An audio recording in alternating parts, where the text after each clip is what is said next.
자, 테마 30은 금평입니다. 이 후반부에는 제일 중요한 게 금평이에요. 문제도 되게 많고요. 주로 나온 게 금평의 오류, 여기다가 이제 해결책까지. 어떻게 이런 오류가 있는데 어떻게 해결할 것인가 연결시키고 있거든요. 이것도 물어보고요. 그 다음에 우리나라 금평 기법이 있습니다. 딴 건 전부 다 5급과 6급으로 갈라지는데 금평만큼은 4급 이상 5급 이하예요. 요게 좀 특이하니까 요건 좀 정리하셔야 돼요. 자, 분포상의 오차가 있어. 항상 후하게, 그 다음에 가운데 집중으로, 그 다음에 박하게, 엄격화. 요게 일관되게 나오는 게 일관 오차예요. 또는 규칙 오차라고 그래. 항상이 항상. 그래서 다른 사람보다 항상 높거나 낮은 데서 비롯되었다. 일관 오차인데 해결한 방식은 분포를 정하면 되는 거야. 강제 배분법. 퍼센트를 정해주죠. 상대평가가 아니라 상대평가로. 1번이 정답입니다. 1번 맞았죠.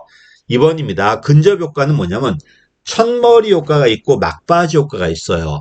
초기 업적이냐 최근 업적이냐 그 얘기야. 모든 걸 다 사람은 모든 걸 다 기억 못 하다 보니까 초기 업적이라든지 또는 최근 업적에 영향을 받거든요. 근접 효과는 최근 업적에 영향을 받는 거야. 이걸 해결하는 것은 모든 걸 다 기록해 놓는 거예요. 또는 독립된 평정센터한테 이걸 관리하게 만드는 거야. 그래서 모든 게 기록되어 있는 MBO라든지 또는 중요사건 기록법이라든지 독립된 평정센터 같은 것들, 이게 해결책이 되겠죠. 맞는 말이지. 관대화 경향은 이거는 대인관계 때문에 나오는 거거든요. 공개하면 할수록 관대화가 더 나올 수밖에 없어. 후하게 줄 수밖에 없잖아요. 답이 3번이죠. 공개돼 버리면 관대화 경향이 더 나옵니다.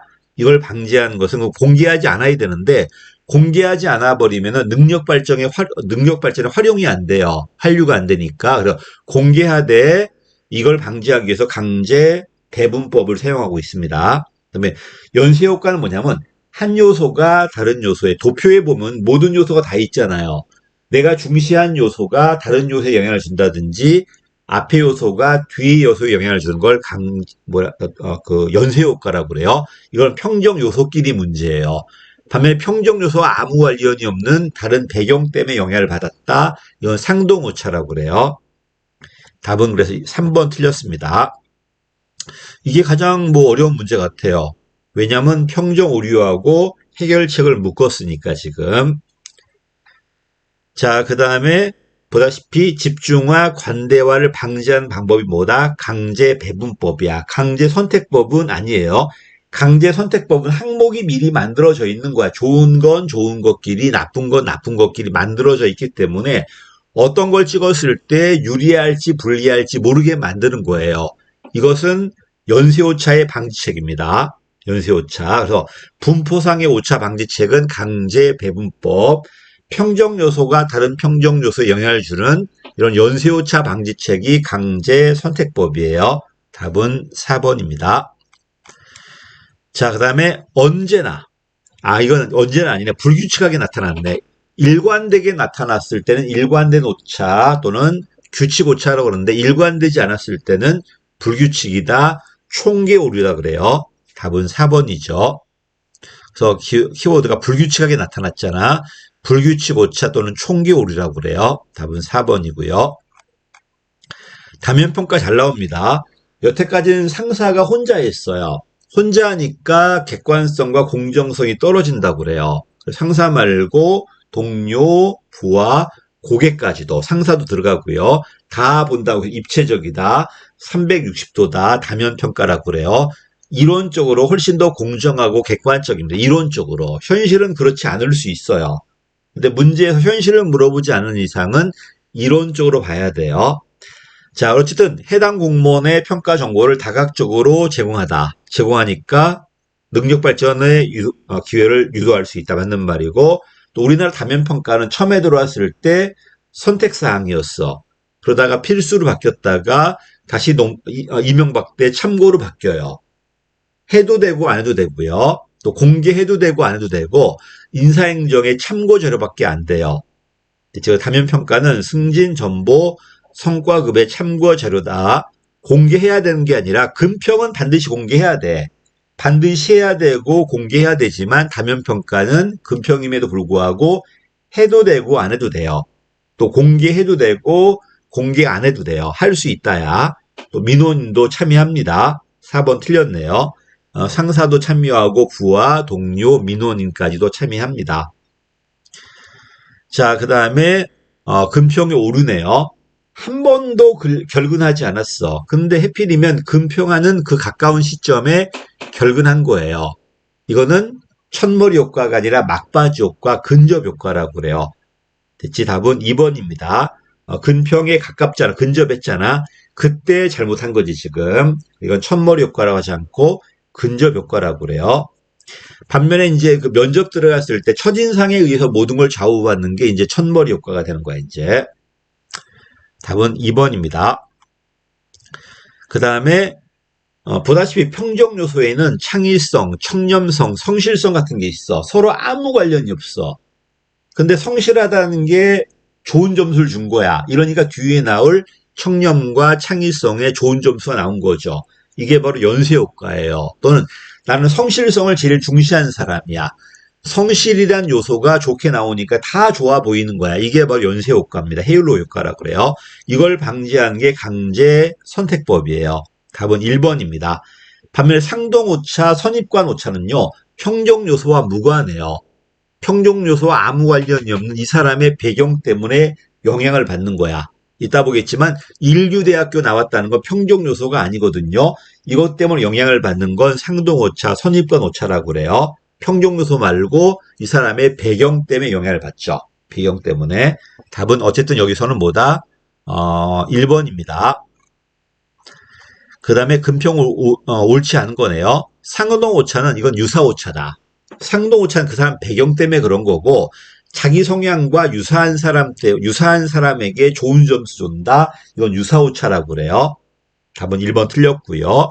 우리는 4급 이상이 성과 계약 평가하고 5급 이하가 근무 성적 평가인데 5급이어도 관리자가 있어. 감독자가 있단 말이야. 이런 감독자라면은 들어갈 수 있습니다.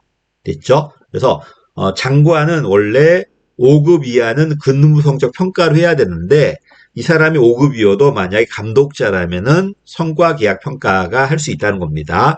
쌍상비교법은 1대1로 비교하는 거야. 조그만 조직에서 가능하고요. 체크리스트가 강제 선택법이라고 그래. 항목이 미리 만들어져 있어. 좋은 건 좋은 것끼리, 나쁜 건 나쁜 것끼리. 어떤 걸 찍었을 때 얘한테 유리할지 불리할지 모르게 만들어 버리는 거예요.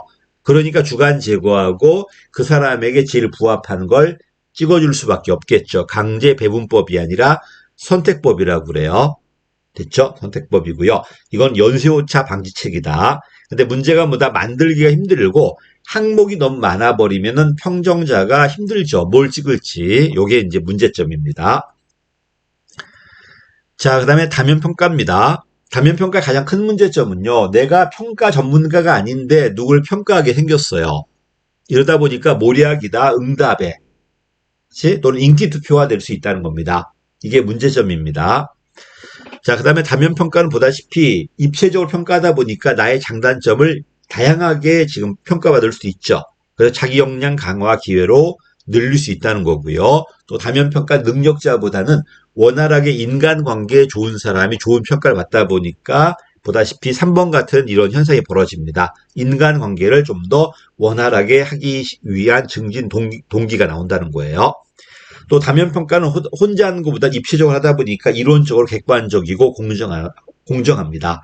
근데 현실은 그렇지 않습니다. 인기 투표가 되다 보니까 오히려 공정성이 떨어질 수도 있어요. 근데 문제에서 그렇게 줘야 돼요. 그렇게 주지 않는 이상은 이론적으로 장단점을 봐야 돼요. 자, 내려갈게요. 인류대학을 졸업했다는 건 평정 요소와 아무 관련이 없죠. 이건 그 사람의 배경일 뿐이야. 이게 바로 상동오차, 선입관 오차라고 그래요. 1번입니다. 그지? 이 사람 평정 요소가 아니라 그 사람의 배경 때문에 영향을 받았기 때문에 이거는 그 연쇄 오차가 아닙니다. 1번이에요. 자, 그 다음에 다면평가 또 나왔네. 1번 틀렸죠? 부하 동료 제외하지 않습니다. 부하 동료 상사 고객 다 포함합니다. 일면보다는 이론적으로 객관성과 공정성이 좋고요. 보다시피 다각도로 들어오다 보니까 자기 역량 강화에 활용할 수 있고요. 소속 장관은 선택사항이라니까 장관별로 다양하게 할 수 있다는 겁니다. 그치? 장관별로 만나는, 부서별로 만나는 고객이나 이 업무가 다르기 때문에 다양하게 설계할 수 있다는 거고, 해도 되고 안 해도 되는 선택사항이고, 하더라도 공개해도 되고 안 해도 돼요. 또 참고 자료밖에 안 되고요. 답은 1번 틀렸습니다. 그 다음에 언제나네요. 언제나 후하다, 박하다, 이거는 규칙 오류야. 언제나니까. 반면에 언제는 좋게 줬다가 언제는 안 좋게 준다. 이거는 불규칙이다. 총계라고 그래요. 답은 1번입니다. 규칙이다. 일관성 오류다. 답은 2번이고요. 2번, 1번이 아니고요. 자, 그 다음에 이제 평가의 이제 유형이 다 나왔네요. 고위공무원단이 되기 전에 네가 되었을 때 일을 잘할 것인가 못할 것인가 미리 검증하는 게 역량평가예요. 역량평가. 그다음에 직무 분석을 통해서 직무가 나온 다음에 이걸 잘했나 못했나 알아보는 게 직무성과계약제인데 지금 이름은 성과계약평가로 바뀌었어요. 김대중 때는 직무성과계약제였어. 4급 이상의 금평이었고 지금은 직무성과계약제가 아니라 성과계약평가로 바뀌었지만 그 당시 문제니까 놔뒀습니다. 그 다음에 원만한 대인관계다. 이건 다면평가의 이제 현상이죠. 다면평가 쪽이고요. 실적이나 능력이다. 인사자료 활용한다. 이거는 근무성적 평정이죠. 됐지? 그 다음에 우리는 실적과 능력을 하지만 태도나 적성은 추가할 수 있어요. 여러분이 장관이라면 난 실적으로 할래, 능력으로 할래. 두 개는 같이 해야 돼. 근데 한 요소가 7화를 넘어가면 안 돼요. 장관은 실적이든 능력이든 반드시 둘을 같이 해야 되는데 하나 요소가 7화를 넘어가면 안 돼. 퍼센트가 정해져 있지는 않지만 7화만 넘어가면 안 돼요. 넘어가지만 않으면 돼. 대신에 적성이나 태도는 선택사항이야. 해도 되고 안 해도 돼요. 됐지? 답은 그래서 1번입니다. 그 다음에 가운데 점수 줬네. 가운데 주는 게 집중화예요. 후하게 주는 게 관대화, 엄격하게 주는 게 엄격화, 박하게 주는 게 엄격화, 가운데 주는 건 집중화라고 그래요. 답은 3번이고요. 귀인 이론은 군무원 시험에만 나왔습니다. 내려갈게요. 귀인 이론은 원인 찾는 거야. 어떤 행동을 했을 때 이 행동이 그 사람의 내적 원인인지 외적 원인인지 이 원인 찾는 거예요. 이러이러하면 내적 요소다. 이러이러하면 외적 요소다. 이렇게 찾는 겁니다. 그 다음에 옳지 않은 거네요. 자, 실적과 능력은 반드시 해야 돼요. 적성과 근무 태도는 선택사항이라니까. 해도 되고 안 해도 돼. 평가하지 않는 게 아니라 평가할 수도 있어요. 다만 필수는 아니라는 거야. 그 다음에 중요사건기록법은 평정자가 하는 겁니다. 피평정자가 스스로 기술하는 건 자기평정법이라고 그래요. 그지? 자기가 자기를 평가하는 건 자기평정법, 상사가 부하들을 평정해서 기술하는 게 중요사건기록법이에요. 그 다음에 앞에 사람과 뒤 사람을 비교하는 게 대비오차. 답은 3번이네요. 그치? 내가 아무리 잘하더라도 앞에 사람이 너무 잘해버리면은 내가 못해 보이잖아. 대비효과입니다. 그 다음에 계속 말하지만 옛날에 김대중 정부 때는 6급 이상, 5급, 4급 이상이 직무성과계약제, 지금은 성과계약평가입니다.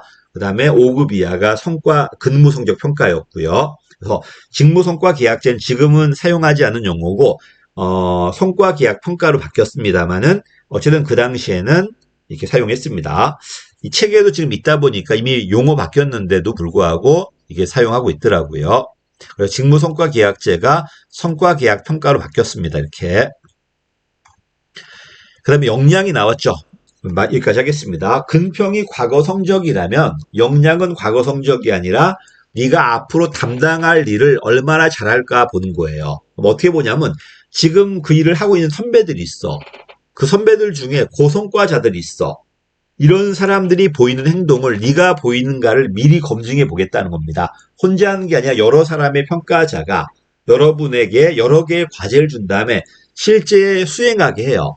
이걸 관찰해가지고 네가 잘하고 있구나 못하고 있구나를 합의해서 점수를 끄집어낼 겁니다. 가겠습니다. 역량 1번 틀렸죠? 평균 성과자가 아니라 고성과자야. 조직의 고성과자가 보이는 특성. 이게 역량이에요. 다수의 훈련자가 있고요. 다수의 업무를 관찰한 다음에 합의해서 만들 겁니다. 기억과 니은은 맞았어요. 됐죠? 기억은 틀렸구나. 평균 성과자가 아니라 고성과자가 돼야 되니까 니은은 맞았습니다. 또 처음에 들어왔을 땐 고위공무원단의 역량으로 들어왔어요. 그러다가 과장급까지 확장되었고 지금 모든 공무원이야. 근데 과장급이든 고위공무원은요. 승진하기 전에 반드시 해야 돼요. 과장급은 감독자야. 대개 대인관계다 보니까 뭐 의사소통이니 동기부여니 이런 인간관계 쪽이고요. 고위공무원단은 관리자야. 조직 전체 관리자가 돼요. 그래서 문제니 전략이니 성과니 변화니 고객이니 이게 고위공무원단 되고요. 두 문제 따도 돼. 반면에 밑에 과장급 봐보세요. 과장급은 보다시피 뭐 정책이니 성과는 있지만 의사소통, 이해관계, 동기부여잖아. 주로 대인관계 쪽이에요. 외우지 마시고 한번 이해를 먼저 한 다음에 두 문제 따봐요. 대인관계 쪽은 과장급이고요. 필수야. 승진하기 전에 해야 돼. 고위공무원단은 대개 조직관리, 전체관리 쪽이야. 역시 필수고 승진하기 전에 합니다. 그 다음에 후보자 교육이 먼저예요. 후보자 교육이 먼저고 그 다음에 역량평가야. 그 다음에 역량평가 통과해야지만 후보자가 된 것뿐이에요.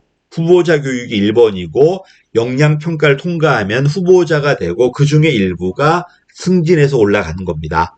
됐죠? 역량평가 거친 다음에 후보자 교육이 아니라 후보자 교육이 먼저고 그 다음에 역량평가하고 통과하면 후보자가 된 거고 그 중에 일부가 승진해서 올라갈 겁니다. 틀렸죠? 그래서 니은하고 디귿이 맞습니다.